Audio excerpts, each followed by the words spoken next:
कि उनका भी नेबरहुड उतना ही खराब है जितना हमारा है। जो चाय पीने के लिए सरेना होटल काबुल गए थे वो इस समय जेल में है पाकिस्तान में। इमरान खान ने भी कहा था कि तालिबान जो आए हैं वो उन्होंने अपने गुलामी की बेड़ियां तोड़ी हैं। पाकिस्तान आर्मी चीफ ने कहा था कि अगर जहां तक सिक्योरिटी का सवाल है पाकिस्तान का तो उसके against Afghanistan can go to hell. Taliban के लोग और अफगानिस्तान के लोग भी तो देख रहे हैं कि पाकिस्तान का रवैया कैसा रहा है, वो भाईचारे का बिल्कुल ही नहीं है। भारत और अफगानिस्तान के बीच में कहाँ संबंध आगे जा सकते हैं, उसका क्या भविष्य देखते हैं? काला पानी का सजा दे दिया है विमेन को, ना स्कूल जा सकती हैं, ना कॉलेज जा सकती हैं, ना नौकरी कर सकती हैं। अब तो शायद बोलने और गाने पर भी प्रतिबंध लगा दिया है। ट्रंप के आने पे अफगानिस्तान के साथ अमेरिका के रिश्तों में कुछ बदलने वाला है? तालिबान को वापस लाने में काफी अहम रोल रहा है ट्रंप साहब का। नमस्कार, अमरउजाला.com में आपका बहुत स्वागत है। आपके साथ हूं मैं प्रणय उपाध्याय। अफगानिस्तान और पाकिस्तान के इलाके के अंदर एक बार फिर तनाव की खबरें आ रही हैं। अगस्त 2021 में अफगानिस्तान की राजधानी काबुल में तालिबान का कब्जा हुआ और उसके बाद यह माना जा रहा था कि पाकिस्तान को एक स्ट्रेटेजिक डेप्थ मिल गई, लेकिन अचानक अब ऐसा लग रहा है पासा पलट चुका है। क्या चल रहा है अफगानिस्तान और पाकिस्तान के इलाके में, क्या है इस धरती की नियति, जानने की कोशिश करेंगे। इस इलाके के एक बड़े और प्रमुख जानकार एम्बेसडर अमर सिन्हा हमारे साथ में हैं, जो कि अफगानिस्तान में भारत के राजदूत भी रह चुके हैं। सर, बहुत स्वागत है आपका अमर उजाला में। सवाल मेरा सर इसी चीज को लेकर है कि अफगानिस्तान की धरती की क्या ये नियति है कि वहां पर इसी तरीके की उथल पुथल इस पूरे इलाके के अंदर चलती रहेगी, जो तनाव की खबरें आ रही हैं? नमस्कार, आपके दर्शकों को भी मेरा नववर्ष का हार्दिक शुभकामनाएं। नियति तो मैं नहीं कहूँगा, एक तो शायद कुछ हिस्टोरिकल फैक्ट्स हैं, बट उनका एक दुर्भाग्य भी रहा है कि उनके देश में हमेशा बाहर के लोग हस्तक्षेप करते रहे हैं। और जो हम लोग यहाँ कहते हैं कि it is we live in a bad neighbourhood, शायद अफगानिस्तान के लिए भी वो उतना ही सही है कि उनका भी नेबरहुड उतना ही खराब है जितना हमारा। जी सर, लेकिन ये जो अभी खबरें आ रही हैं, आई एम श्योर आपने भी देखी होंगी, वाखान कॉरिडोर को लेकर ये खबरें आ रही हैं कि वाखान कॉरिडोर पर पाकिस्तान नियंत्रण करना चाहता है। एक बार फिर ये इलाका जो है ग्रेट गेम को लेकर चर्चा में, और बीती 3 सदी का इतिहास आप अच्छी तरीके से जानते हैं। इस इलाके के अंदर बहुत लंबे समय से ग्रेट गेम ही चल रहा है। तो क्या वाकई में ये मुमकिन है कि वाखान कॉरिडोर पर पाकिस्तान नियंत्रण कर ले और वहां पर जो है उस इलाके को काट दे अफगानिस्तान के? देखिए, मेरे विचार से तो बिल्कुल ही नामुमकिन है, और इसका एक बैकग्राउंड है। देखिए, उनके अभी टेंशन्स काफ़ी हैं उनके बॉर्डर पे। बॉर्डर तो तालिबान तो और अफगान गवर्नमेंट उसको बॉर्डर भी नहीं कहती है, उसको परसीव्ड लाइन कहती है, डोर लाइन को, जो कि वो रिकग्नाइज नहीं करते हैं।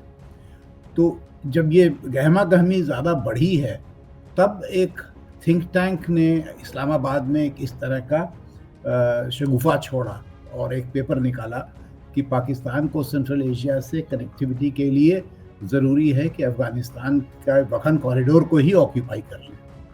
अब इसमें और ऑफ कोर्स शायद ये इंटरनेशनल माहौल ऐसा है जहाँ की कुछ बड़े देश अपने छोटे देशों पर कुछ मनमर्जी तरीके से कर रहे हैं ट्रीट। तो शायद पाकिस्तानियों ने भी सोचा कि ये अच्छा मौका है, ये ऐसा कर लेंगे, बट होगा नहीं, फॉर सिंपल रीज़न कि वो जो वाखान कॉरिडोर है वो एक्चुअली अगर आप देखिएगा तो वो पीओके से लगता है। दैट मीन वो इंडियन टेरिटरी के थ्रू है, connected to Tajikistan, central Asia. और इतना आसान नहीं है। जो तालिबान जिसने पूरे नेटो और अमेरिकन फोर्सेस को 20 साल तक इंगेज किया और फिर हरा दिया और वहाँ से हटा भी दिया, तो अगर पाकिस्तान रशिया के और अमेरिकन हिस्ट्री से सीखी नहीं है तो शायद बहुत बड़ी गलती कर रही है। और ये जो अभी हो रहा है बेसिकली ब्लोबैक है पाकिस्तानी पॉलिसीज़ के 20 सालों की पॉलिसीज़ पे, जहाँ पे उन्होंने सोचा था कि तालिबान उनका एक पिट्ठू सरकार बनेगा अफ़गानिस्तान में और उनका कंट्रोल रहेगा और स्ट्रेटेजिक डेप्थ होगा। लेकिन हुआ बिल्कुल ही उल्टा है कि वो एक प्रोफेसर कौरा हैं, बड़े जानकार हैं, उन्होंने बड़ा अच्छा लिखा है कि वो स्ट्रेटेजिक डेप्थ की जगह स्ट्रेटेजिक डिच बन गया है पाकिस्तान के लिए। और तहरीक तालिबान पाकिस्तान और अफ़गानिस्तान तालिबान के ऐसे गहरे संबंध हैं, और उनका जो एरिया ऑफ ऑपरेशन था अफ़गानिस का, वो डूरन लाइन के दोनों तरफ था, तो इसलिए पाकिस्तान को बड़ी मुश्किल हो रही है उसको डील करने में। बिल्कुल सर, आपने सही कहा कि वो जो स्ट्रेटेजिक डेप्थ है वो डिच साबित हुई है। जो चाय पीने के लिए सेरेना होटल काबुल गए थे वो इस समय जेल में है पाकिस्तान में। जी हाँ, और इमरान खान ने भी कहा था कि तालिबान जो आए हैं वो उन्होंने अपने गुलामी की बेड़ियां तोड़ी हैं। तो इस तरह की जो बातें की थी, उनको ये विश्वास था कि 20 साल जो उन्होंने तालिबान को पाला है अमेरिकियों के अगेंस्ट और इवन रशियंस के अगेंस्ट, वो शायद उनके बहुत लॉयल होंगे। बट उन्हें खुद अपने पड़ोसी की हिस्ट्री नहीं पता है कि अफ़गान सबसे पहले एक अफ़गान है और बहुत प्राउड अफ़गान होता है, और वो किसी का पिट्ठू बन के रहना उसके लिए बड़ा मुश्किल है। तो इसीलिए ये मुश्किलें हो रही हैं। और तहरीके तालिबान पाकिस्तान और जो तालिबान दोनों एक साथ रहते थे ड्यूरन लाइन के दोनों तरफ। सर, आपने एक बहुत महत्वपूर्ण बात कही अभी कि इस मामले को लेकर पाकिस्तान का जो भी कुछ सोच है वो इतनी आसान नहीं होगी इंप्लीमेंट करना, क्योंकि ये पीओके का इलाका है, गिलगिट बाल्टिस्तान से लगता हुआ भारत की करीब 106 किलोमीटर की सीमा लगती है। और पाकिस्तान ने जो एयर रेड्स की हैं अभी अफगानिस्तान के इलाके में, उसको लेकर भी आपने भारत सरकार का जो बयान है वो देखा ही होगा। भारत ने उसके ऊपर अपनी प्रतिक्रिया जताई है और साथ ही ये भी साफ कर दिया है कि दूसरों पर तोहमत मढ़ने से पाकिस्तान का अपना दोष कम नहीं होता है। क्या इस मामले में इस स्टेटमेंट के सहारे भारत एक तरीके से पाकिस्तान को और अप्रत्यक्ष तौर पर चीन को भी चेतावनी देने की कोशिश कर रहा है? चेतावनी तो मैं नहीं कहूँगा, बट हम लोग तो आज से नहीं, दसों साल से पाकिस्तान को चेतावनी दे रहे हैं, मतलब धमकी की तरह से नहीं, बट एज अ सजेशन कि देखिए आपकी जो ये पॉलिसी है जिसमें एक्सट्रीमिस्ट रेडिकल ग्रुप्स को आप सपोर्ट कर रहे हैं या टेररिज्म को इस्तेमाल कर रहे हैं, ये आपको खुद एक दिन बड़ा बुरा फंसाएगा, और वही हो रहा है। बिकॉज वो तालिबान को जिन्होंने सपोर्ट किया उसके कारण रेडिकलाइजेशन पाकिस्तान में इतने फैल गए और इतने तरह के पाकिस्तानी ग्रुप्स बन गए हैं जो कि अब स्टेट को चैलेंज कर रहे हैं। और वो कहते हैं कि जब अफगानिस्तान में हम शरिया लॉ लग सकते हैं, इस्लामिक रूल हो सकता है, तो पाकिस्तान में क्यों नहीं हो सकता है, जो कि आप सबसे बड़े सपोर्टर थे। और ये जो वखन कॉरिडोर का जो ड्रामा है वो भी मैं तो हमेशा समझता हूँ कि ये पाकिस्तान ने अपने आप को इतना आइसोलेट कर दिया है बिकॉज इंडिया से ट्रेड करने के लिए और ट्रांजिट और बॉर्डर अग्रीमेंट्स नहीं हैं। अफगानिस्तान को भी इंडिया तक आने के लिए वो परमिशन नहीं देते हैं, तो अपने दोनों बॉर्डर्स को जो देश सील कर लेगा वो खुद को अपने आप को ही ब्लॉक कर रहा है। अब इसलिए उनके स्ट्रेटजिक थिंकर सोच रहे हैं कि अब सेंट्रल एशिया हम कैसे पहुँचें, बिकॉज तो इसलिए हम वखन कॉरिडोर ले लेंगे। अब ऐसा तो है नहीं, आई डोंट थिंक कि ये कोई इतना बड़ा पावर है पाकिस्तान की it can start changing the geographies.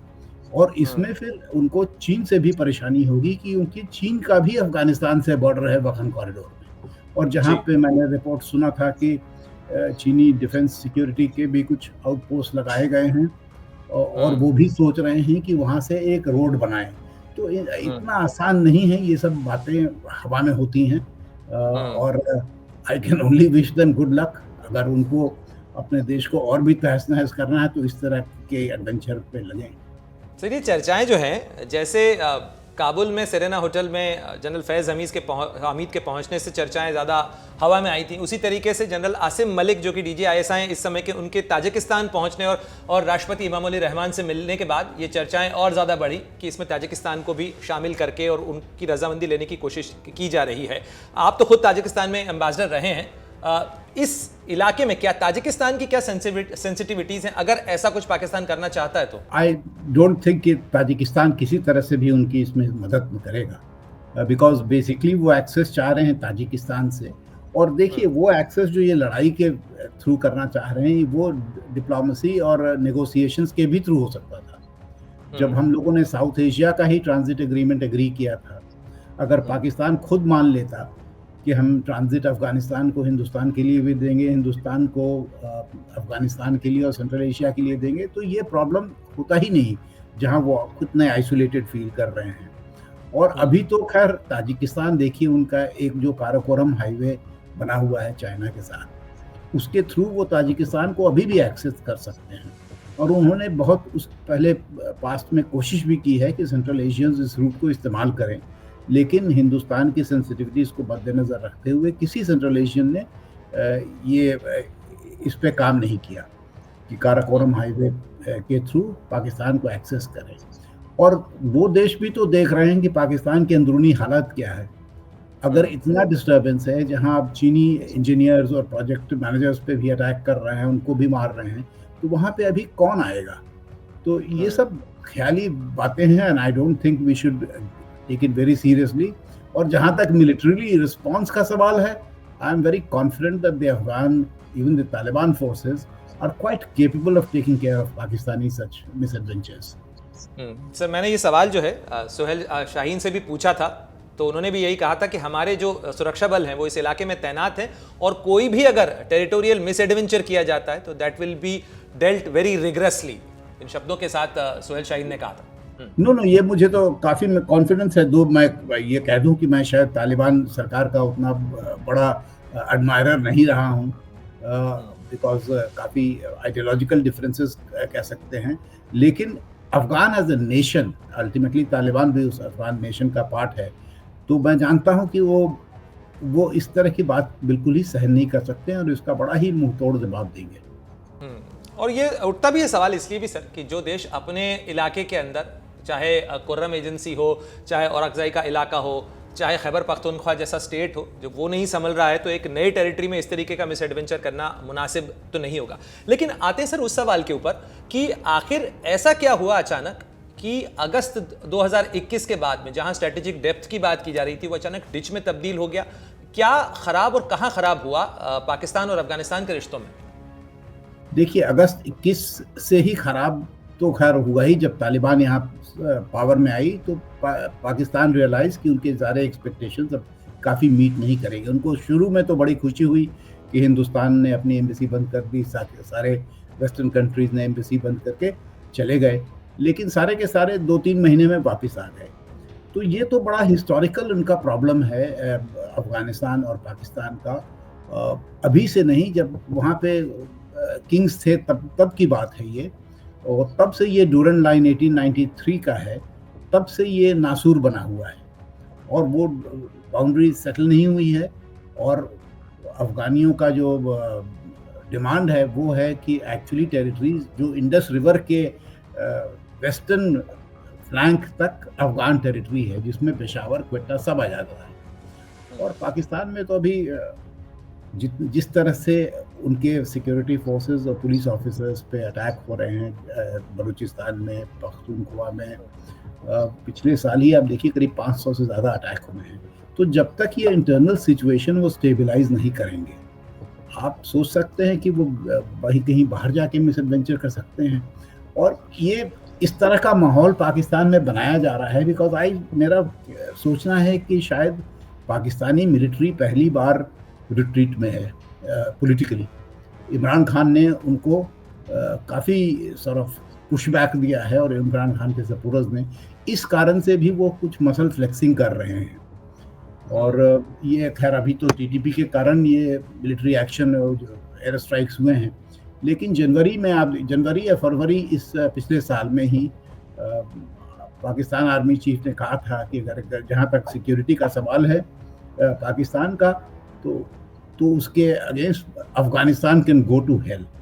अब ये इस तरह के शब्दों का प्रयोग करना अपने पड़ोसी देशों के लिए, देश के लिए क्या मैसेज दे रहा था? तालिबान के लोग और अफगानिस्तान के लोग भी तो देख रहे हैं कि पाकिस्तान का रवैया कैसा रहा है, वो भाईचारे का बिल्कुल ही नहीं है। बिल्कुल सर, तोरखम बॉर्डर, चमन बॉर्डर, यहाँ पर तो टेंशन्स चलते ही रहे हैं, बल्कि जिस जनवरी 2024 का जिक्र आपने किया उस दौरान तो ईरान और पाकिस्तान के बीच भी एक दूसरे पर मिसाइल स्ट्राइक्स, जो एयर स्ट्राइक्स जो हैं, इस तरीके की कार्रवाई हुई थी, तो पड़ोसियों के साथ रिश्तों को लेकर।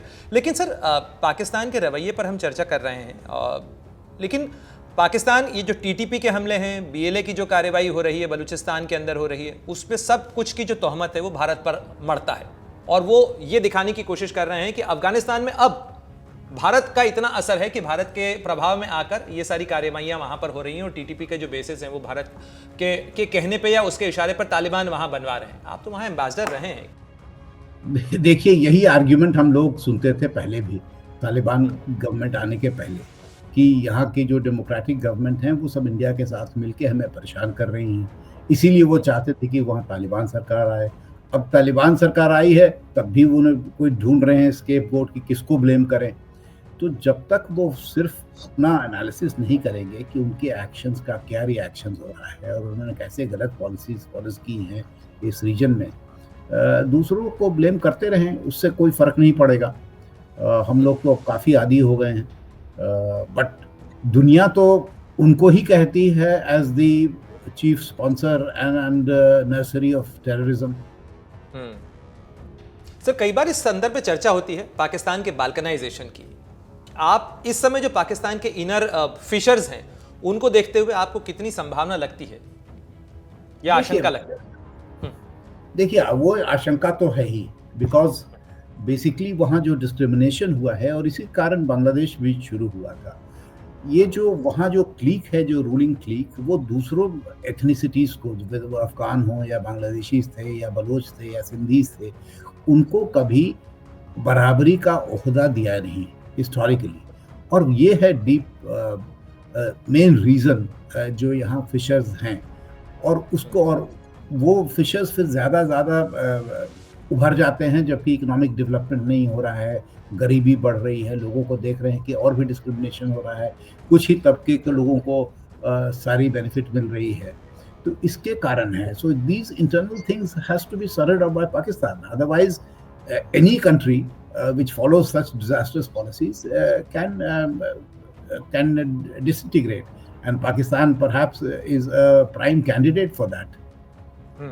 यानी पाकिस्तान पे इस बात की आशंका सबसे ज्यादा है कि ये जो एथनिक डिवाइड हैं, ये अलग अलग जातियों के, समूहों के, भाषाओं के, उसके मद्देनजर इकोनॉमिक प्रेशर यदि बढ़ता है तो पाकिस्तान के टुकड़े वाकई में हो सकते हैं। बिल्कुल। अब देखिए, अब बलूचिस्तान वगैरह अगर देखेगा कि उन्होंने जो वहाँ डेवलपमेंट हुए हैं, जो वहाँ पे माइनिंग हो रही है या ऑयल एंड गैस मिल रहा है, उसका बिल्कुल ही उनको फ़ायदा नहीं मिल रहा है, तो वहाँ पे तो ये वो तो चीन को मिल रहा है सर। हाँ, तो वहाँ पे और भी ज़्यादा बढ़ेगा प्रोटेस्ट और सर आते हैं सर भारत और अफगानिस्तान के रिश्तों को लेकर।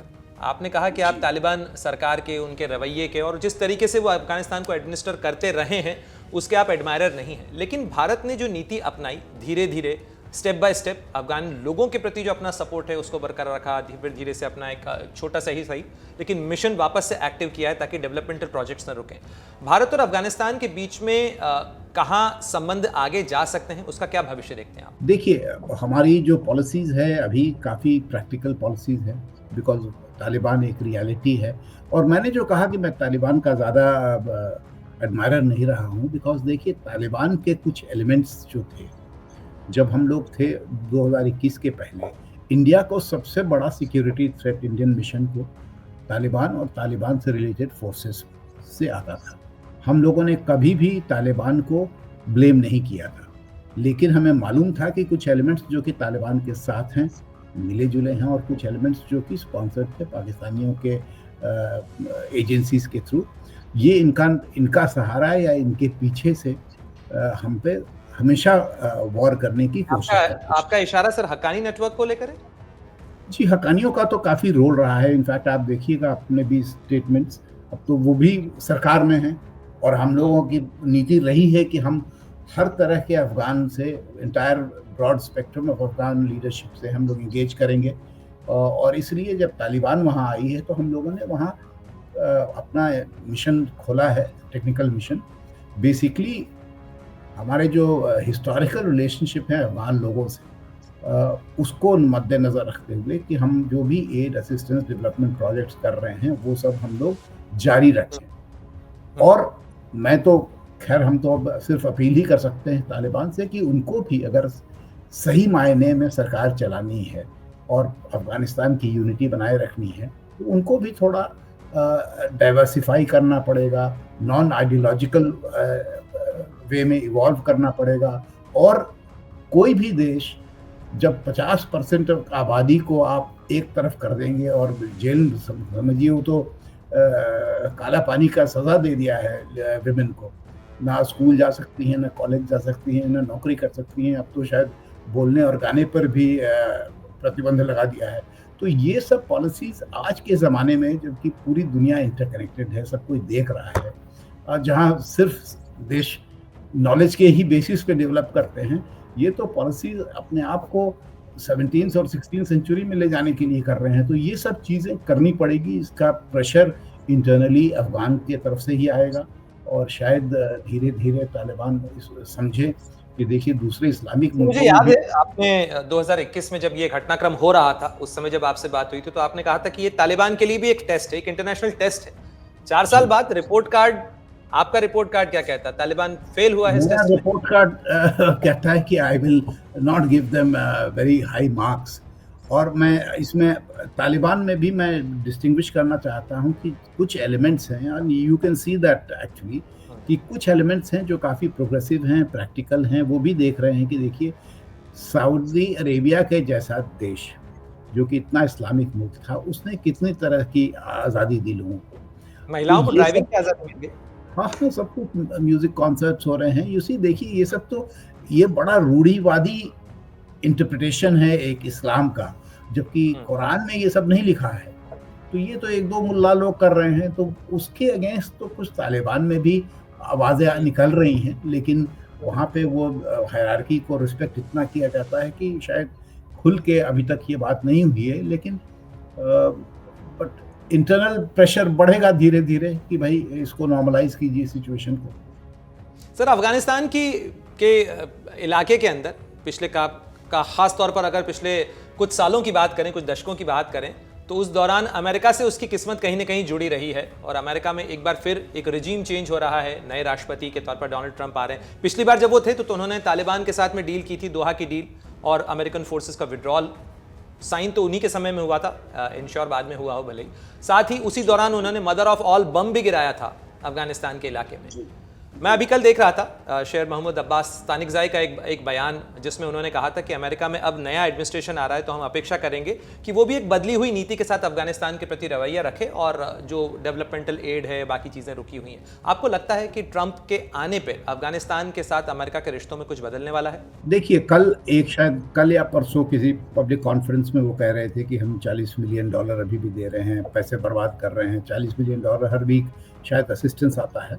तो ये सब तो खैर अपने बेस सपोर्टर्स को बोल रहे हैं, बट आपने बिल्कुल सही कहा कि तालिबान को वापस लाने में काफ़ी अहम रोल रहा है ट्रंप साहब का और ट्रंप साहब के नेगोशिएटर्स का, जिन लोगों ने दोहा अग्रीमेंट किया, वो भी अफगान सरकार के पीठ के पीछे।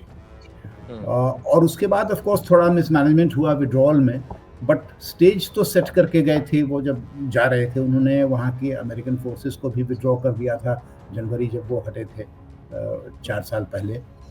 3000 जो कि इम्पॉसिबल हो गया था टू सस्टेन इटसेल्फ। तो वो विड्रॉल तो वाज मोर और लेस डिसाइडेड बाय हिम।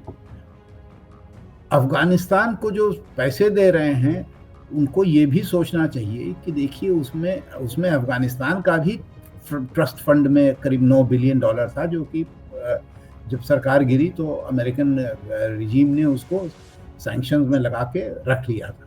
तो उसी में से थोड़ा रिलीज कर रहे हैं। कुछ तो 9/11 विक्टिम्स के लिए सेट असाइड किया गया है कोर्ट ऑर्डर के तहत, और बाकी $6 बिलियन शायद अवेलेबल है अफगानिस्तान के लोगों के लिए, और वही धीरे धीरे रिलीज किया जा रहा है।